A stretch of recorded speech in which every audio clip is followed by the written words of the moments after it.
Hi there, everyone. Welcome to episode 3 of The Buttons, brought to you by Friends of the Feather. That's me. Oh, they scurried away. Oh, they're all hiding. What a bummer. I swear they're nocturnal. Either they're nocturnal, I'm going to look it up. Right after this, I'm going to look it up. Either nocturnal or they have their days and nights flipped around, which I was doing some reading about like when they mature, which is within 6 weeks. Like they could, like egg watch begins, let's see, they're 10 days old. So egg watch begins in like 26 days, something like that. Um, or maybe it's a little bit more than that. Probably about 30 days. 6 weeks, yeah, 45. Yeah. But anyway, um, if they don't get enough sunlight, I saw a post that said that they're supposed to get 16 hours of sunlight a day. Then it kind of messes them up when they're first starting to lay, and they might not lay. I know this is probably mean and cruel, but I'm going to pull this off here so you guys can see them because their feathers have absolutely sprouted. Look at that little tiny yellow one. That's the tiniest one. And its wings are almost longer than its body. They're coming out so fast. Look at all the feathers.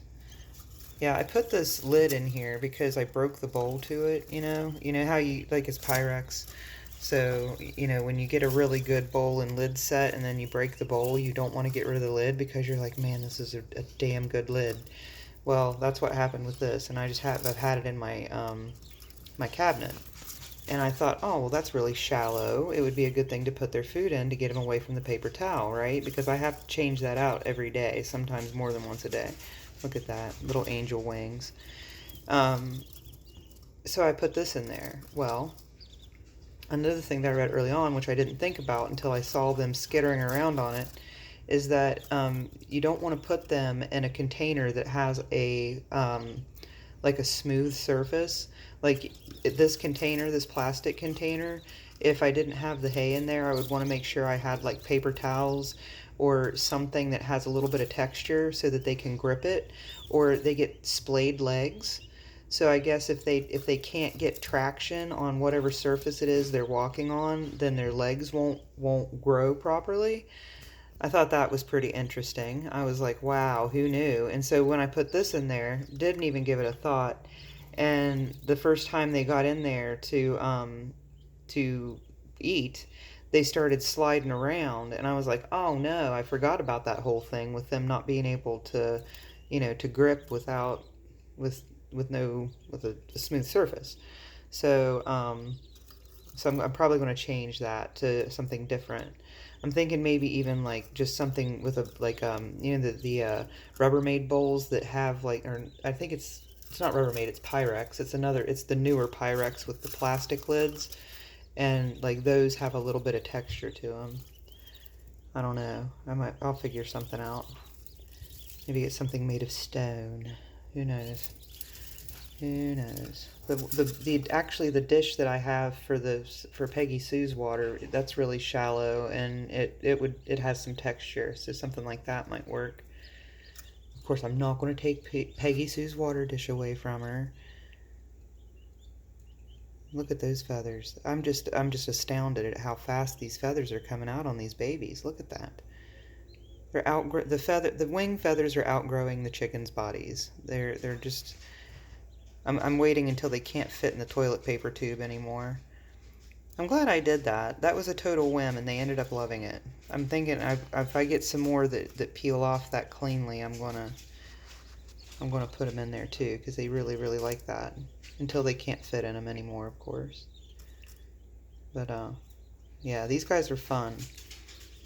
These guys are really really fun because they're so tiny. There are so many options. Let me turn this down for a little bit so you guys can see their true colors shining through. Look at that. So pretty. Such pretty little birds. I think that's going to be a gray. And this one's looking like it's going to be gray as well. Look at that. Oh, that's very white with some gray on the top there. I see. And then what about you? Yellow. See, now Mr. Yellow's wings aren't coming out that quick. And Mr. Yellow is the larger of the two yellow chicks, I think. The other yellow chick I don't think is as big as this one as far as body, but its wings are way bigger than it is. Pretty sure. But it's crazy that like this one had so much yellow on it, and I don't think it's going to be basically gray. This one was a darker chick, and it looks like it's going to have more white. We have this one. I don't know if there's like if you look up quails, there's a breed, like you have the like bobwhite quails that are native to this area actually, and then you have many different breeds of quail, but there's like a typical quail marking. It's like a brown and white with a little bit of black, that's typically the color patterns that they have. And I don't think these guys have that same color pattern. See, this is the one that's smaller than the other one, and I think its wings are actually bigger than theirs. Interesting. It'll also be interesting to know how many males and females I have. That's going to be, that's going to stink if they're all males. Oh no. What will I do? I'll call Stephanie. Like, Stephanie, I need more quails. You gotta hook me up. She's my quail connection. Yeah. But she said that she was, I don't know if she, well, I probably shouldn't say that. So yeah. Very fun, very fun. There was something else that I was going to say about him too, after the splayed legs thing. I can't remember what it was now. But, so I think, honestly, they're not going to need much bigger of an enclosure than this. I had thought about, excuse me, I thought about letting them have the kennel run just beside the chicken coop, the outside area of the chicken coop, after the chickens are done with it, because they're going to be moving into the big coop here real soon, in a couple weeks. So, it's going to be, that kennel is going to be open, and I don't know if these guys would do okay in that. Obviously not at this size. They would walk right through the bars. Even at adult size, I'm not sure if the bars on those kennels are close enough together to house them. But they are very easily housed. I mean, I have that giant black box that I had the chickies in, like early on, the skinny long one that's really deep. I could do that, but I don't necessarily like that idea because it has dark sides.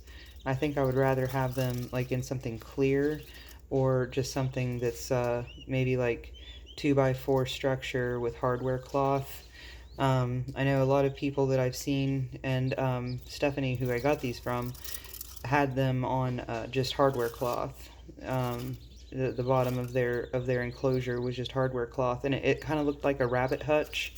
But it was it wasn't quite as tall as a rabbit hutch would be, because these guys don't need a lot of height, and it just had hardware cloth around a wooden structure. So, but there's a lot of ideas. I saw one, there's, how YouTube likes to force things on you.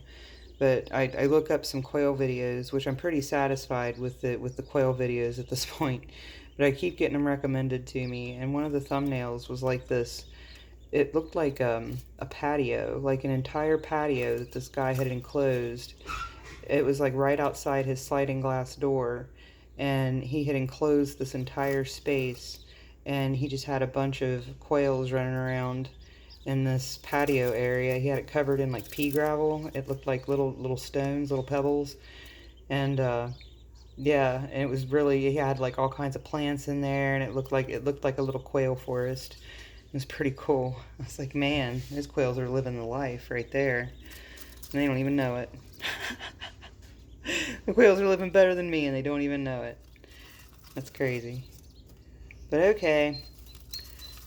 Just wanted everyone to see the wing growth on these little guys. It's unreal how fast they're growing. I have a dog that's obviously got a squeaky wheel. She needs some lubricants. She's squeaking a bit. So, thank you for watching. Make sure you guys tune in to our episodes of the chickens, the loves of my life. See how they're doing this evening. Make sure you subscribe. Thanks, everybody. Bye-bye.